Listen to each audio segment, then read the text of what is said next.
Eu sou Valci Reni Simon Maciel. Nasci na cidade de São Pedro do Sul no dia 6 de maio de 1934. Uma das primeiras lembranças que eu teria, quando meu pai arrumou um emprego numa cidadezinha chamada Mata, perto de São Pedro do Sul, e a gente foi morar lá. E a senhora tinha quantos anos? Eu tinha três anos, mais ou menos, porque eu me lembro de algumas coisas de lá. A senhora lembra dessa mudança? Lembro desse empacotamento e dessa morada. Era uma casa de madeira, tinha uma escada na frente para a gente entrar na porta. E eu gostava muito de ficar sentada na porta, olhando o movimento.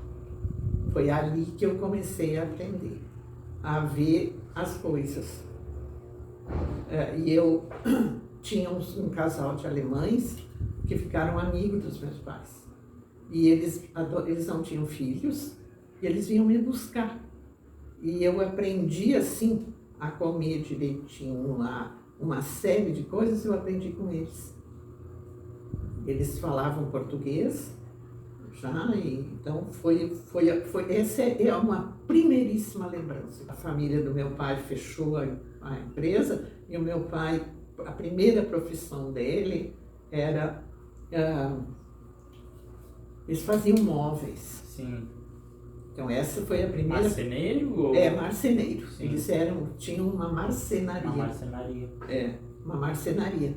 E aí meu avô fechou, a minha avó morreu, meu avô fechou, e o meu tio ficou tendo todas as coisas, mas ele ficou sozinho. Sim. E aí a gente ficou morando lá, eu acho que uns 3 ou 4 anos, e daí o meu pai... Nessa cidade da Mata. Nessa cidade da Mata. E a gente voltou para São Pedro do Sul. E para começar a vida, a gente foi morar com o avô Reinaldo e a avó Mária, que eram os pais da minha mãe. Tinha um quarto, foi cedido para ele, até o meu pai se organizar para a gente poder ter a casa da gente de novo. Sim. Eu só tenho a minha grande lembrança é essa cidade, a primeira grande lembrança que tem dentro de mim é dessa cidade da Mata. Sim, dessa primeira mudança. E além de tudo, tinha da família da minha mãe, tinha uma tia da minha mãe que morava lá, nessa cidadezinha. Então, a gente guardou isso. Quem morava era eu, meu pai e a minha mãe. Sim. E a gente morou ali muitos anos. Era só vocês três, a princípio? A princípio. Sim. Tá? Então, a gente morou ali muito tempo. E era bem pertinho da escola.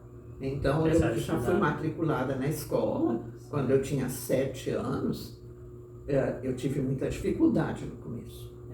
Daí eu tive que ter uma professora particular, que era uma... Na alfabetização? Foi na alfabetização. E aí, ainda me puseram, na primeira escola que eu fui, era a escola da Igreja Evangélica Luterana, que era a religião da família da minha mãe. Sim. Eles todos eram dessa igreja luterana. E aí eu fui para essa escola. Só que eu não me adaptei de maneira nenhuma, foi muita dificuldade. Eu tive que ter professora particular. A minha alfabetização foi muito difícil. Sim. Aí eu acabei o primeiro ano e eu não tenho certeza, eu não saberia te dizer isso, se eles simplesmente me passaram para o segundo ano, ou eles me passaram porque eles queriam ser livre de mim, porque eu comecei a ser mal educada.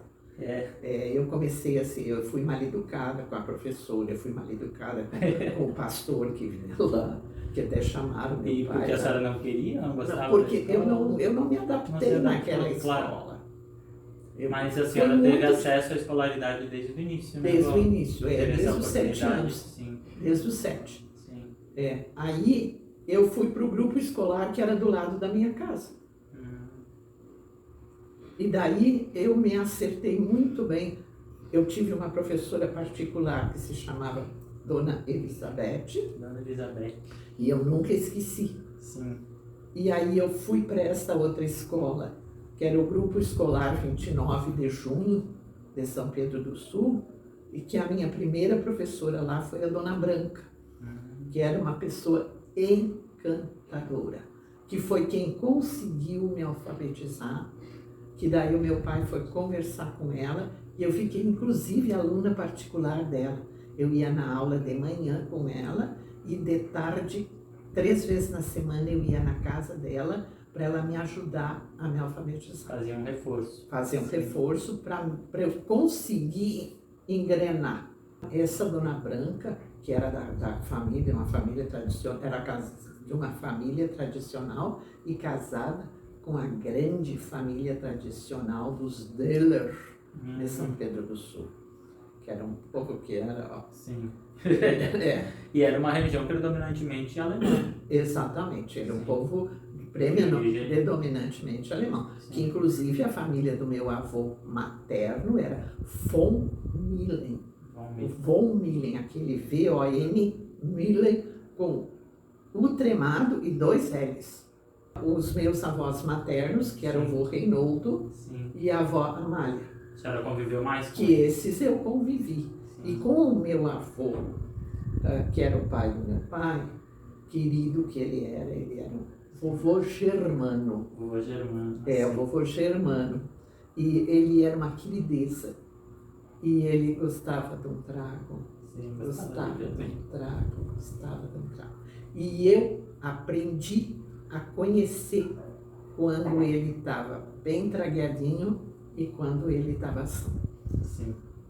Ele combinou comigo que se eu viesse vindo no outro lado da rua e ele continuasse com as mãozinhas perto do corpo, não era para mim atravessar. E que quando ele tivesse com a mão aberta, assim, no colo, eu podia atravessar, que daí ele ia conversar comigo. E eu também lembro, uma das coisas que eu lembro, porque ali eu estava com 7 anos, Então, eu lembro do local onde ele morava, que não era muito longe da minha casa, numa pensão. E ele tinha o quarto dele. Então, às vezes, ele me convidava para mim ir comer, tomar um guaraná com ele lá nessa pensão também. Foi coisas que aconteceram, que eu lembro. Eu tinha 8 anos, e eu fiz 8 anos em dia 6 de maio, e ela nasceu no dia 18 de maio. Ela nasceu no mesmo mês. Eu tinha feito aniversário, porque eu era do dia 6 e ela era do dia 18. Meu pai era do dia 7 de maio e a minha mãe do dia 29 de maio. Toda a família fazia aniversário de maio. É uma coisa bem diferente, né? Sim. Quando eu fiz, na época ali, não tinha curso depois da 5ª série, não tinha nada em São Pedro do Sul. E daí o meu pai foi providenciar para ver, foi ver com o irmão dele, que morava em Santa Maria, um outro irmão dele, o mais velho. Meu pai eles eram 3. Tinha o mais velho, o meu pai e o mais moço. Os tios, os irmãos dele. Os irmãos dele. Este aqui, a família dele, ele casou com uma moça de origem alemã e a família dele praticamente não convivia com a gente. Era o mínimo do mínimo do mínimo. Agora, com este tio, eu era muito amiga. Mas amiga mesmo, ele era meu amigo. A senhora era bem próxima dele? Muito próxima. Ele vinha me ver toda semana. Ele ia na casa do meu pai e da minha mãe toda semana para me ver. E ele morava com uma moça que ele tirou da zona. Sim. Que esta eu não lembro o nome. Ele chamava Armando. Tio Armando? Como é que a senhora Tio Armando. Chamava tio Armando. E ele morava com esta moça, que ela saiu do prostíbulo e foi morar com ele. E eu fui a única pessoa da família dele que frequentei a casa dele. Sim, que não fez disso um problema. Que não fiz disso, não. Que aceitou. Era normal. porque ele me fez toda a explicação, desde os meus 12, 13, 12 ali, antes de eu ir para o internato, ele já tinha me feito todas as explicações, porque ele era realmente uma pessoa muito querida. E eu era a sobrinha mais velha dele. Então ele se sentia um pouco pai meu, ele não teve filhos. Então, até aí essa é a minha história. Assim, daí eu fui para o internato, para o Colégio Centenário em Santa Maria. Sim. Que era era evangélicos da Igreja Metodista e era coordenado por americanas, que tinha a Miss Best, a Miss Ford, a Miss... Bom, depois eu lembro. A Miss Best e a Miss Ford eram as principais. Sim. E a grande amiga minha era a Dona Branca, que era a secretária do colégio. Então, a minha grande amizade foi com ela. E, em função disso, o meu pai chegou lá no fim do meu primeiro ano e disse para elas que no ano seguinte eu não iria, porque os negócios não estavam bons e ele não poderia pagar a escola. E daí a Dona Branca disse para ele: você não fala, ele falou sozinho com ela, você não fala para ela que eu vou conversar com ela e vou ver o que eu posso fazer. E o meu pai tinha estado lá e daria uns 3 dias, na hora do almoço, ao meio-dia, ela disse para mim assim: quando você acabar de estudar agora de tarde, você vai lá na secretaria, que eu quero conversar com você. E aí ela me fez a explicação, que ela tinha conversado com a diretoria toda, com todos os professores, para ver meu estudo, se eu realmente era estudiosa. Seu rendimento, suas notas. Meu rendimento, as minhas notas, ela foi olhar tudo. E daí ela me disse: bom, nós estamos te oferecendo o seguinte, o seu pai não tira você daqui, você fica, uma das coisas, você passa a ser responsável por um quarto de meninas de 8 e 9 anos. Eram quartos compartilhados. Quartos assim, compartilhados com 4, 5. Esses das meninas menores eram só 4 meninas e a quinta era a responsável pelo quarto, para ajudar as meninas a guardar a roupa, estender cama, conversar, arrumar o quarto, conversar. Preparar elas para... Preparar elas. A senhora dormia no quarto? Sim, dormia no quarto. Então, eu não podia deixar a roupa no chão, eu não podia deixar nada fora do lugar. Porque eu era tinha como que uma atividade, um trabalho que a senhora tinha em troca do estudo. Em troca do estudo. E além de ter esse quarto, eu recebia a louça do café, do almoço e da louça suja de todas que vinha das estudantes. mesas do internato. Tinha 130, 140 meninas, mais as professoras. Uau! Era enorme de grande. O colégio centenário é muito grande. Sim.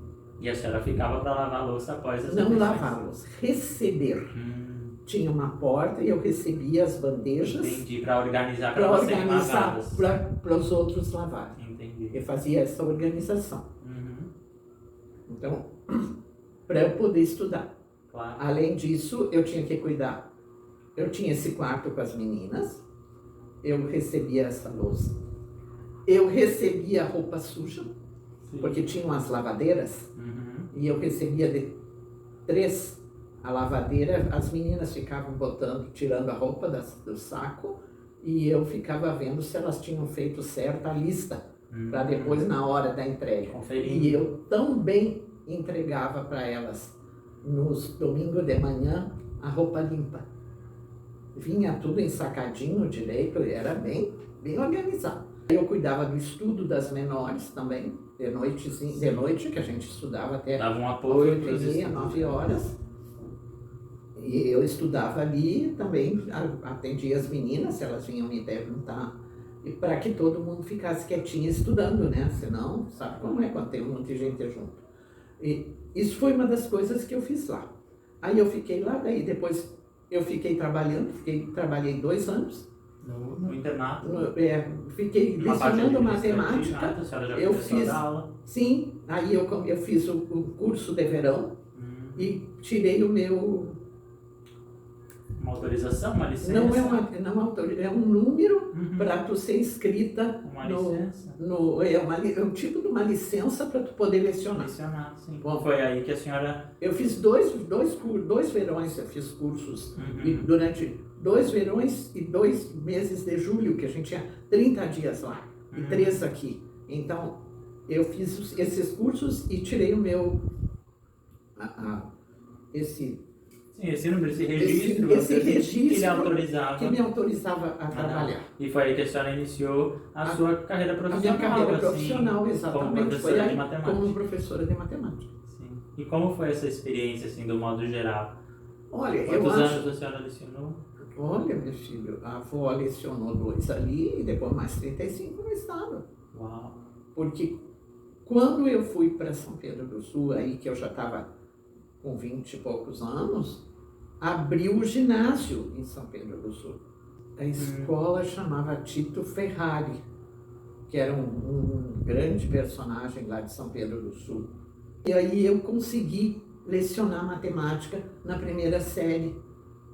E na 2ª série eu comecei. Eu saí do Centenário e fui para lecionar em São Pedro do Sul.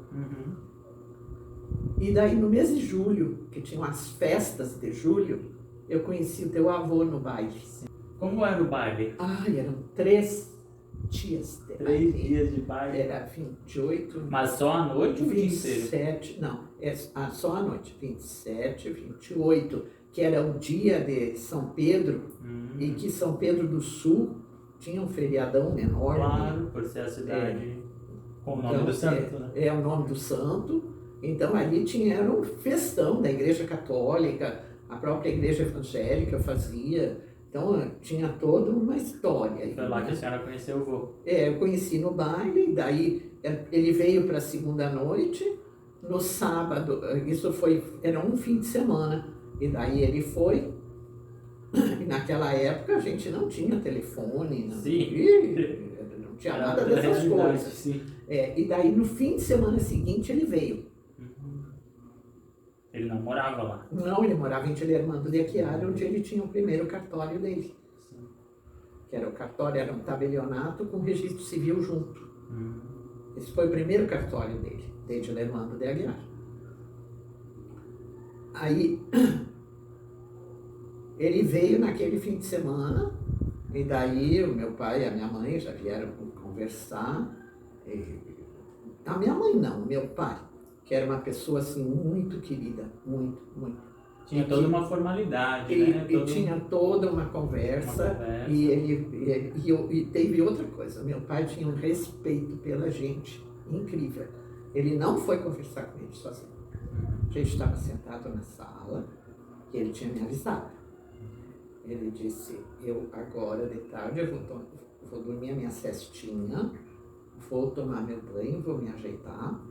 Hoje, isso foi no 2º sábado que ele foi lá. No 1º sábado, eles não apareceram muito nem nada. Mas no 2º sábado, meu pai foi lá conversar comigo. E o meu pai conhecia um monte de gente em Tilermando de Achiari, onde ele tinha o cartório. Imagina. Já deu uma pesquisada, né? Já foi dar uma pesquisada. Mas o teu avô era uma pessoa muito livre, muito aberta. Sim. Ele já expôs a família dele. Já apresentou. Falou e quanto tempo? Falou nisso. Em seguida vocês se casaram? Dezembro, né? Conheci em junho, a gente casou dia 22 de dezembro. 22 de dezembro. Não, 21. 21 de dezembro. 21 de dezembro a gente casou. Dias antes do Natal, assim. Uma celebração de fim de ano. Porque ele explicou isso tudo para o meu pai. Ele disse, eu estou morando numa pensão horrível, eu preciso ficar pelo menos 2 anos aqui para eu conseguir ir para um cartório melhor. Tenho toda uma caminhada, então nessa história aqui eu tenho que andar, né? Então, e está muito difícil. Daí a gente montou casa em São Pedro e ele ia de ônibus. Aí estava diminuiu um pouco o serviço no ano seguinte, e daí o tio Hugo nasceu. Tio Hugo nasceu. Eu fiquei grávida em seguida que eu casei. Eu casei ali em dezembro e em seguida eu engravidei. Em dia 10 de setembro o tio Hugo nasceu. Foi vapt-vupt. A tua mãe é que veio 2 anos depois. Tá? Eles tinham 2 anos de diferença só. Era bem juntinho. Daí a gente ficou morando. Daí ele disse, está muito complicado. Eu acho que tu vai pedir licença do colégio e aí a gente vai morar em Tilermando, que vai ajeitar mais o nosso dinheiro, vai ficar mais ajustado tudo. E daí eu fui morar 1 ano e meio, eu acho. Nesse meio tempo, ele estava estudando, daí ele já começou a estudar para fazer concurso para o cartório de Júlio de Castilhos, que daí era o cartório do registro de imóveis, que ele fez o concurso. Ele estudou que nem um doido, né? Meu Deus, ele sabia tudo aquilo de cor. Daí, quando ele estava estudando e o cartório tinha melhorado, a gente voltou para São Pedro. Porque além de tudo... E aí já tinha a mãe? Foi aí que a tua mãe nasceu. Sim. Neste ano que a gente voltou para São Pedro, foi o ano que a tua mãe nasceu. Sim. Que daí ela nasceu em novembro, né? A gente já tinha vindo ali, acho que a gente tinha vindo e em seguida eu fiquei grávida.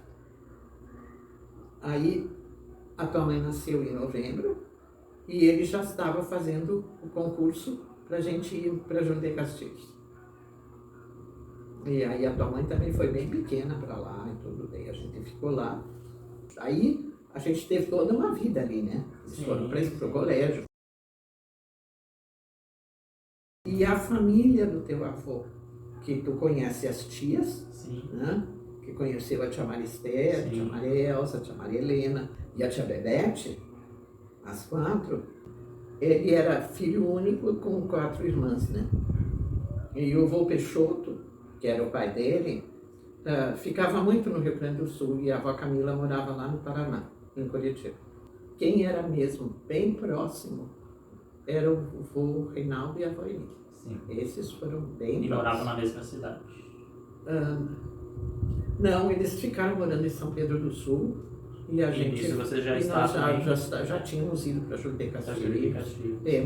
Meu pai viajava e também passava, vendia em Júlio de Castilhos também. Então, é uma caminhada, né? Por exemplo, a gente foi, acho que umas 2, 3 meses passear em Curitiba, enquanto a Camila morava lá.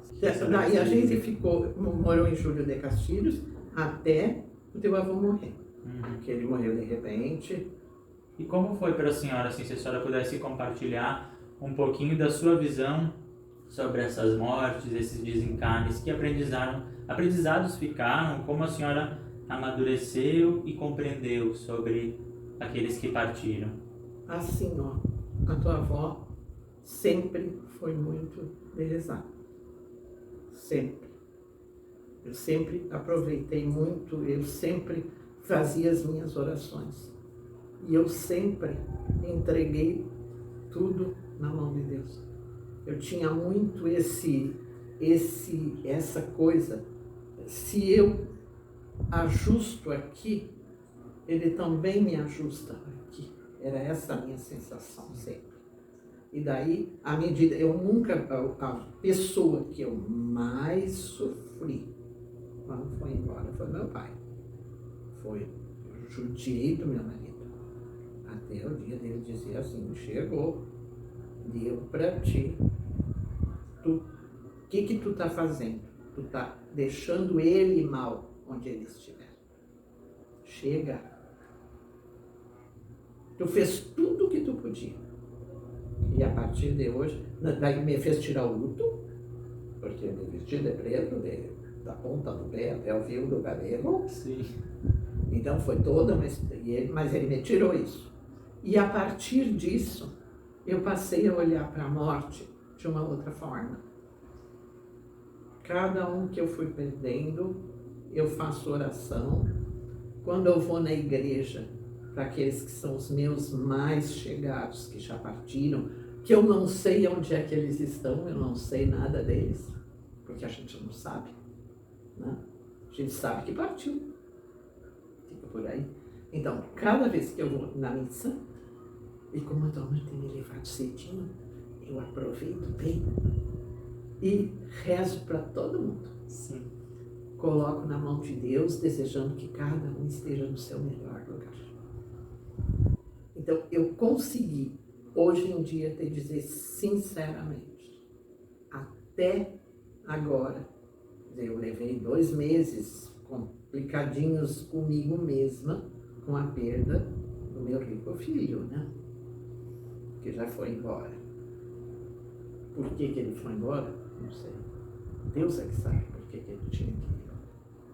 Então, aí foi bastante difícil para mim. Mas eu consegui agora, inclusive, falar e não chorar. Porque não é por aí. Não adianta eu chorar. Choro não muda nada e nem ninguém. Eu tenho muito isso presente em mim. Então, com essa perda do teu tio, eu demorei um pouquinho, mas aí eu me ajustei de novo e fiquei sempre pensando no que eu ainda podia te contar. Aí, uma outra coisa que eu posso te contar é que depois eu fiquei em Santa Maria, e a gente mudou para Santa Maria, eu, tua tia, a tua mãe, e a gente foi para Santa Maria.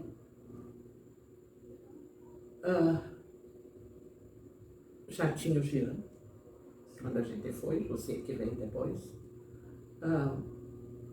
Aí eu fui fazer minha vida e encontrei, não sei porquê, porque se foi destino, se devia, se era para ser, eu acabei me engajando no trabalho da igreja.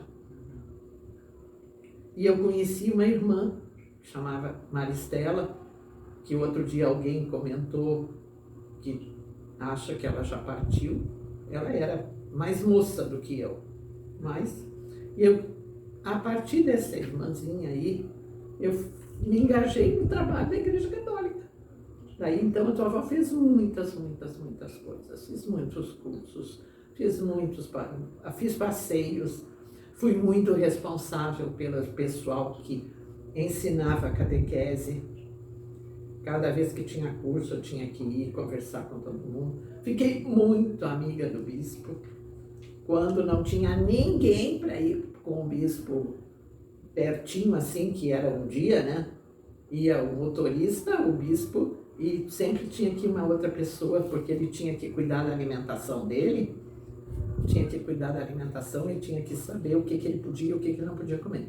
Então, eu era a companhia. Eu dizia, não quero padre fulano nem nada.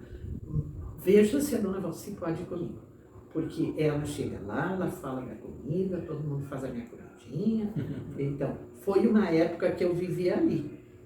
Aí depois tua mãe resolveu ir para Porto Alegre, daí eu acabei. Mas conta um pouquinho sobre a sua experiência em Curitiba, como foi? A minha experiência bem significativa, né? Foi bastante mesmo. Aí eu conheci PRH. E o que é o PRH? Através da irmã Maristela. O que significa PRH? Personalidade e Relações Humanas. Psicopedagogia de crescimento pessoal. E como foi essa experiência? Eu acho que foi uma das melhores coisas que aconteceram na minha vida. Se tu tem esta avó, tranquila, sem ser enxerida, sem ser metida, que se contam para ela, contaram, se não contam, não contaram. Ela não reclama, ela não fala. Por quê? Eu aprendi a respeitar cada um no seu devido lugar e com a sua personalidade. Isso é o que a gente mais aprende quando a gente faz esse trabalho. E aí são diversos cursos. O primeiro deles chama-se Quem Sou Eu? E daí ali tu aprende a ver quem que tu é no mundo. É muito interessante. Eu acho que é uma das psicologias mais interessantes que existe. É PRH. Essa psicopedagogia. E a senhora aprofundou nesse trabalho em Curitiba. Sim. E daí elas me convidaram para ser secretária. para atender todo mundo que pedia livro, que pedia curso, que pedia ver quando podia ter curso, ir atrás na livraria, mandar fazer o calendário. Então isso foi o que eu fui fazer em Curitiba. E daí eu morei aqueles 6 anos, eu acho que eu fiquei mais ou menos. E daí eu acabei tendo que voltar. E como foi a sua experiência em Curitiba? Ela foi muito boa. E eu conheci um monte de gente. E eu também aprendi a conviver um pouquinho logo que eu cheguei. Ainda tinha a avó Camila. Quando eu cheguei em Curitiba, a vovó Camila ainda era viva. Estava viva lá em Curitiba. Estava lá, ela morava com a tia Maria Elza. Sim. E a senhora pôde aproveitar E daí, a visitinha dela? Sim, eu ainda convivi bastante com ela. Eu ficava lá com a avó Camila, atendendo a avó Camila, vendo se os remédios estavam em dia e em ordem. Então, eu é que ficava lá. Às vezes eu ficava uma semana. Eu só ia lá no meu trabalho, de tarde, ajustava a avó de manhã, via se estava tudo em ordem, porque tinha as pessoas que cuidavam dela. Mas quando a tia Maria Elza não estava, era eu que ia atender e cuidar. Então, eu acho que isso foi uma das coisas que eu fiz e que eu não me arrependo que eu fiz. Que foi muito, muito, muito bom. E o conviver com Maria Elza e Maria Helena foi muito interessante. Muito interessante mesmo. E daí uma outra pessoa da família do meu pai, que eu convivi bastante, foi o Augusto, que era um primo irmão do teu avô, e que eram de Santa Maria. Então, também foi uma das boas convivências, mesmo depois que o teu avô tinha morrido e tudo, eu ia para Ijuí na casa deles, entende? Teve toda... Eu continuei me dando bem com a família dele. Sim. E todo mundo me respeitava no que eu era. Então, isso foi, eu acho que foi uma das coisas da minha vida bem interessantes. Por isso, também a tua avó cuida muito para não se meter na vida dos netos dela e das filhas dela. Sim. E ela fica na dela. Eu cuido muito isso. E seus netos e seus bisnetos? Quantos a senhora tem? Aí vieram os meus netos. Eu tenho 4. 4 netos. 4 netos. Eu sempre tive muito essa liberdade de conversar. Vamos mostrar as tatuagens. Mostra as duas. Aqui desse lado a senhora tem os netos, não é? Os netos. Giano, Hugo Neto, Octávio e Gisele. É meu irmão e eu, meus primos. Hugo Neto e Gisele são os filhos do tio Hugo. E eu e o Mano, a dona Beatriz. E desse lado a senhora tem os bisnetos? Os bisnetos. A história dos bisnetos é assim. O Bento chegou primeiro e eu conheci primeiro. Sim. Por isso ele está aqui em primeiro lugar. O Bento e o Inácio são os filhos do Hugo Neto. Sim. E o João é o filho do Giano, que eu conheci depois. Mostra assim os 2 braços. Muito lindo que a senhora fez essa tatuagem, esse registro na pele. E ficou tão lindo, tão delicado. Doeu, vó? Foi dolorido? Não senti não, essa menina toda a Dini. Maravilhosa. E daí a tua mãe inventou essa aqui. Que é a de vocês duas. Que eu a tenho. Rosa. A senhora carrega a filha. Que lindo, vó.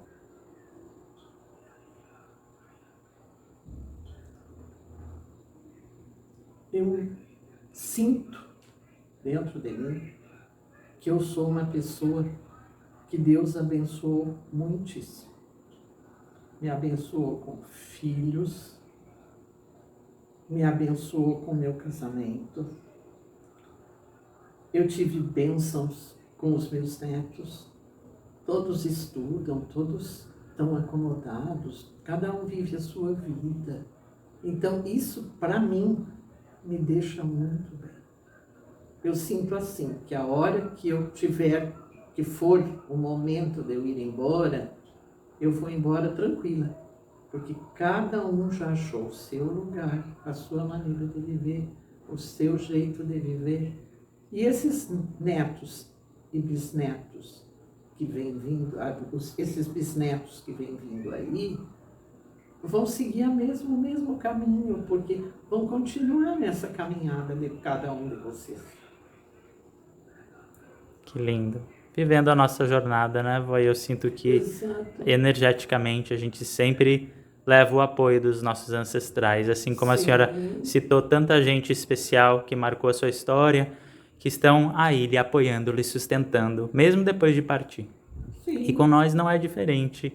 E a senhora nos transmite isso em vida, né? A senhora nos transmite essa presença, essa força, essa fortaleza, esse convite para a gente seguir adiante, seguir em frente, viver a nossa vida, realizar nossos sonhos, não é?